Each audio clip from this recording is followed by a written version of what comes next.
بہت دیر سے تمہارا بچہ رو رہا ہے. کہا بڑی غریبی کے دن ہے بایزید, چراغ جلانے کی توفیق نہیں, گھر میں اندھیرا ہے, بچہ اندھیرے کی وجہ سے رو رہا ہے. بایزید بستامی اپنے گھر گئے اور اپنے گھر کا چراغ جلا کر کے مجوسی کے گھر میں لا کے رکھا. روشنی ہوئی, بچہ خاموش ہوا.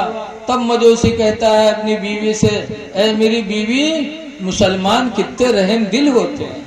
ہم مجوسی, بایزید مسلمان, لیکن میرے بچے کا رونا بایزید کو گوارا نہ ہوا. چراغ جلا کر لائے, میرے گھر کو روشن کیا. اے میری بیوی, اب بہتر ہے کہ اسلام کی روشنی دل میں داخل کیا جائے. تو مجوسی بھی مسلمان ہو گیا, اس کی بیوی بھی مسلمان ہو گئی. سبحان اللہ. پتہ چلا واہ واہ واہ. ہمارے بزرگوں نے ہندو مسلم نہیں دیکھا, بلکہ دیکھا کہ اللہ کا بندہ ہے, بھوکا ہے تو اسے کھلا دو, اللہ راضی ہو جائے گا. کوئی پریشان ہے, اس کی مدد کرو, خدا راضی ہو جائے گا. اس لیے لوگوں, 4 دن کی زندگی اللہ نے دیا ہے, ایک دوسرے پر رحم کرو, نیکیاں کر لو. خدا جانے کس وقت موت آ جائے. موت کا آنا برحق ہے. اینما تکونوا یدرککم الموت, تم جہاں کہیں بھی رہو گے موت کا فرشتہ تم تک پکڑے گا. جیسے کہ مولانا مراد آبادی کہہ کے گئے ہیں کفایت اللہ, کہ کوئی گل باقی رہے گا نہ چمن رہ جائے. سبحان اللہ. واہ واہ واہ. کوئی گل باقی رہے گا نہ چمن رہ جائے گا, ایک رسول اللہ کا دین حسن رہ جائے گا. سبحان اللہ. ہم سفیرو باغ میں ہیں کوئی دم کے چہچہے, ہم سفیرو باغ میں ہیں کوئی دم کے چہچہے, اور بلبلیں اڑ جائیں گی سونا چمن رہ جائے گا. موت آنی برحق ہے, لیکن آج ہم لوگوں کے دل بہت ڈھیٹ ہو گئے, بہت ڈھیٹ ہو گئے. قبر سے بھی نہیں ڈرتے. قبرستان جاتے ہوں وہ پنچیت, وہاں بھی پنچیت. حضور فرماتے زور القبور لأنها تذکر الآخرہ, اے لوگوں قبروں کی زیارت کرو اس لیے کہ قبر تم کو موت کی یاد دلائے گی. لیکن وہاں بھی پنچیت, دل ڈھیٹ ہو گئے. جیسے کہ بتاتے ایک بڑھوا رہا بیمار ہوا تو کے لڑکوں گھیر کے بیٹھے, ابائی بات اباؤ بات اتے میں بڑھوا کہتے بھیا رے ہم بچ بھائی نہ مر جائے گئے. تو لڑکوں کہتے تب ابا, تو بڑھوا کہتے جو ہم مر جائے نا تو ہمارے کفن میں پران کپڑا لگائے نوا نہ لگائے. لڑکوں کہیں ابا یوں کہاں ویسے کہتے کہ تم ہم کا پڑھائے لکھائے گھر بنوائے سب کچھ کیے اور مر جائیے تو ہم لوگ کفن پران کپڑا دے. گاؤں والے کہا کہیں ابا, تو بڑھوا کہتے گاؤں والے چکر میں پڑھ کے سارے ابا پھنسائے دے رے. کہیں کہا ہے ابا, کہتے رے پران کپڑا میں لپیٹ کے رکھو قبر میں تاکہ فرشتے یہ سوال کرے جب دیکھیں کفن پران تو بہت پہلے مر چکا ہے, کہیں صاحب ہوئی گئے چھوڑو چھوڑ چھاڑ چلے جائیں اور نوا کفن لپیٹ کے رکھیے, جڑتے جڑ جائیں کہ نہ جٹی ہیں رے. بتاؤ ایسے ایسے دلال بڑھوا ہیں کہ زندگی بھر تو دلالی کربے کہ مرک بعدوں سوچے تو ہوں 420 کے نکل جائے. لیکن یاد رکھو خدا فرماتا ان بطش ربک لشدید, بے شک تمہارے رب کی پکڑ بہت سخت ہے. اس لیے دعا ہے کہ اللہ تعالیٰ ہم کو آپ کو نمازوں کی ادائیگی کی توفیق عطا فرمائے اور ایک دوسرے کے ساتھ اللہ تعالیٰ حسن سلوک کی توفیق دے. انشاءاللہ پھر کبھی آنا ہوا تو ٹائم پر تقریر ہوگی. 1:45 بج گئے, زیادہ دیر نہیں ٹھیک ہے ورنہ پتہ چلے ایک جگہ اسے رہے تقریر ختم کرے لگے تو ایک صاحب پہ نئے حضرت اور ہوگی تو کا بغل والے تک قلعہ ماریں گے تو کا بہت نیک لاگت ہے, لے جا گھرے بیٹھا ہے کہ سن تو نہ ہو کہ ہم تقریر کے ہوں قلعہ شروع ہو جائے. دیکھیے یہ زندگی موت کا کوئی سہارا نہیں ہے, ایک دوسرے کا خیال رکھو. آج اللہ تعالیٰ نے ہم کو آپ کو امت محمدیہ میں پیدا فرمایا ہے, جس کے اندر پیدا ہونے کے لیے نبیوں نے بھی خواہش کی, لیکن آج ہم اس نبی کی زندگی کو نہیں دیکھتے.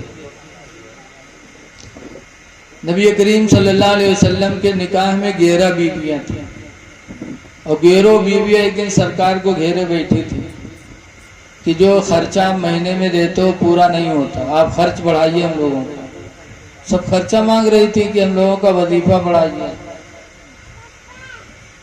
اتنے میں حضرت عمر فاروق اعظم رضی اللہ تعالیٰ عنہ نے گھر سے ایک دن سوچا کہ آج ہم حضور کے پاس جائیں گے اور حضور کو ہنسائیں گے۔ بڑی محبت تھی صحابہ کو حضور سے، تو آج ہم جائیں گے حضور کے سامنے کوئی مسئلہ پوچھیں گے ایسا کہ جس سے حضور ہنس پڑے۔ تو حضرت عمر یہ سوچ کے گئے حضور کے گھر، اور وہاں گئے تو کہا یا رسول اللہ صلی اللہ علیہ وسلم، ایسے شخص کے بارے میں آپ کیا کہتے ہیں کہ جس کی بیوی خرچہ زیادہ مانگے اور وہ اتنا نہ دے پاتا ہو، اور بیوی مطالبہ کرے نہیں میرا خرچ بڑھا کے دو، تو ایسے شخص کے بارے میں آپ کیا کہتے ہیں؟ تو حضور ہنسے، کہا عمر جو مسئلہ پوچھتے وہی تو میرے گھر میں چھڑا ہوا، جو پوچھنے آئے وہی میرے گھر میں بھی شروع ہے، یہ سب بیٹھی خرچہ مانگ رہے ہیں۔ تو حضور کے نکاح میں حضرت ابو بکر کی بھی لڑکی عائشہ تھی، حضرت عمر کی لڑکی حفصہ بھی تھی۔ صحابہ کو محبت کتنی تھی سرکار سے۔ جب سنا سرکار نے فرمایا عمر جو تم کہہ رہے ہو مسئلہ پوچھ رہے وہی تو میرے گھر میں سب خرچہ بیٹھی مانگ رہے کہ بڑھا کے دو بڑھا کے دو، اسی میں تو میں بھی مبتلا ہوں۔ حضرت عمر نے جیسے سنا ویسے حفصہ کے قریب گئے، اپنی بیٹی حفصہ کا گلا پکڑ کے دبا دیا اور ڈانٹا، کہا رسول اللہ کو تکلیف پہنچاتی ہے تو، سرکار کو تکلیف دیتی ہے، خرچے پہ اکتفا نہیں کرتی، زیادہ مانگتی ہے تو۔ حضرت ابو بکر اپنی بیٹی عائشہ کی طرف بڑھے، عائشہ کا گلا انہوں نے دبا دیا، کہا حضور کو تکلیف دیتی ہے تو، جو حضور دے اس پر تو صبر نہیں کرتی۔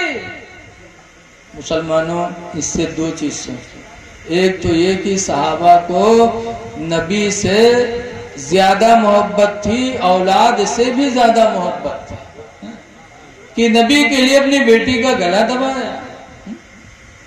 آج اگر ہم اور آپ کے داماد اگر تن کو بیٹی ایک تکلیف دی تو ہم لوگ کیا کہا جاتا؟ سدھر جاؤ سرو، نہیں تو تم کا خاندان چاہے 10 بیگھہ زمین بکا جائیں، وہ لوگ کہتے کہ نہیں کہتے؟ اور تو اس ٹائم پہلے کہہ کے پٹھوا تھا، جب بٹیا گھر سے رخصت ہوتے، گھر چھوٹے تھے، ماں باپ چھوٹا تھا، تو بٹیا روئیبے کے لیے، جب روئیبے کے لیے تو پپا کہا گئے ہیں کاہے ڈرات ہے رجا، اگر وہ آنکھیں ہو گئی اٹھے تو وہ سارے آنکھیں پھوڑ دے، تو ڈرات کا ہے جب پہلے سے پہلوان بنا کے پٹھوا تھا۔ صحابہ کرام کو نبی سے کتنی محبت تھی، اپنی بچیوں سے زیادہ، اولاد سے زیادہ صحابہ نبی کو چاہتے تھے۔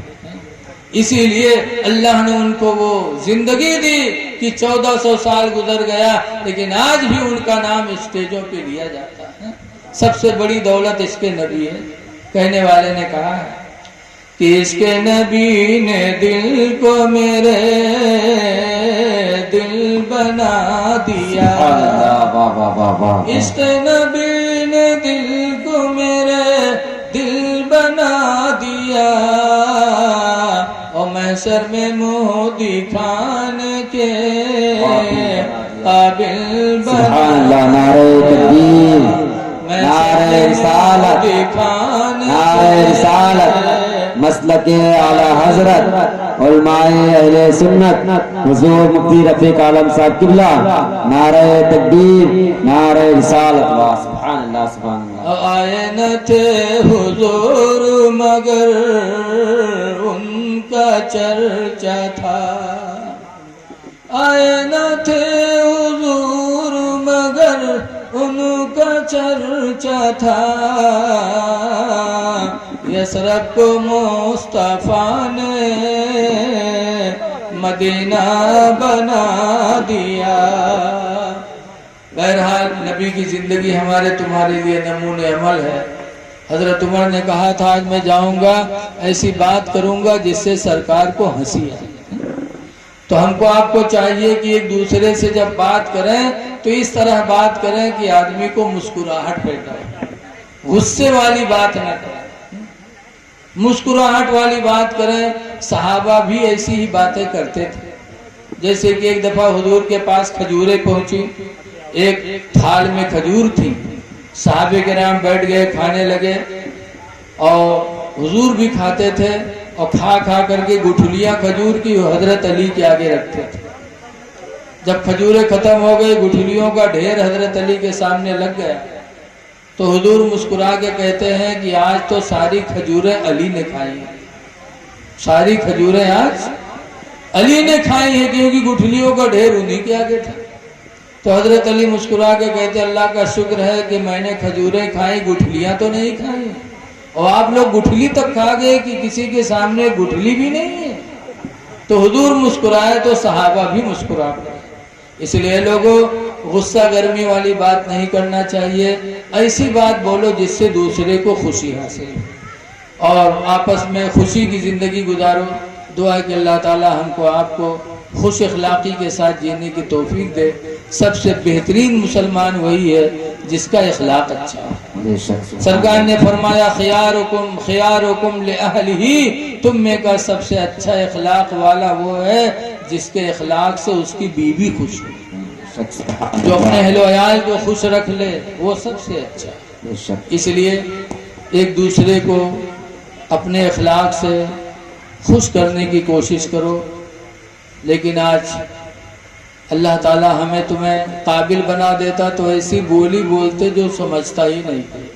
جیسے بہت سے لوگ انگریزی میں بتائی ہیں دوسرے سے، چاہے وہ جان پاؤ چاہے نہ جان پاؤ، انگریزی میں یہ بولی ہے۔ کوئی مولانا لوگن ماں ایسی گاڑھی اردو بول دے ہیں کہ اگلا آدمی سمجھن نہ پاؤ۔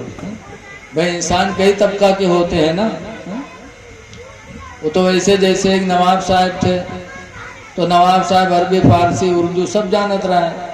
ایک دن 10-12 دیہاتی بٹورے کہیں چلو نواب صاحب کے خیریت لیا جائے، کافی دن ہو ملاقات نہیں ہوئے، تو 10-12 دیہاتی بٹور کے نواب صاحب کے دروازے پہ گئے، سلام کہیں السلام علیکم۔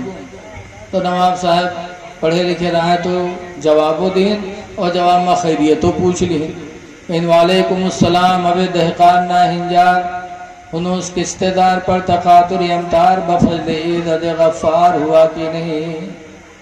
عربی فارسی پوچھیں گے دیہاتیوں تمہارے کھیت میں اللہ کے فضل سے بارش ابھی تک ہوئی کہ نہیں ہوئی، ایسے پوچھ لی تھی تو بتا دیتی ہے نہیں۔ لیکن جب عربی فارسی ملا کے نواب صاحب بولے اب دہقان نہ ہنجار ہنوس کشتے دار پر تقاطر امتار بفضل عزت غفار ہوا کہ نہیں، تو دیتے ہوئے کہنا چلیے بھی میاں صاحب قرآن شریف پڑھا تھا، دیتے ہوئے بٹور کے بھاگ گئے، کہیں نبی حضرت قرآن شریف پڑھا تھا۔ ایسی بولی بھی نہ بولو جس سے تمہاری بولی سے اگلے کو فائدہ نہ ہو، یہ بھی اخلاق میں شامل ہے۔ اسی لیے قرآن کہتا لا تقولوا حتی تعلموا ما تقولون، کہ وہ بولی نہ بولو جس کو تم خود نہ سمجھو۔ اللہ تعالی ہم کو آپ کو اعمال صالحہ کی توفیق عطا فرمائے۔ کھڑے ہو جائیے، صلاۃ و سلام۔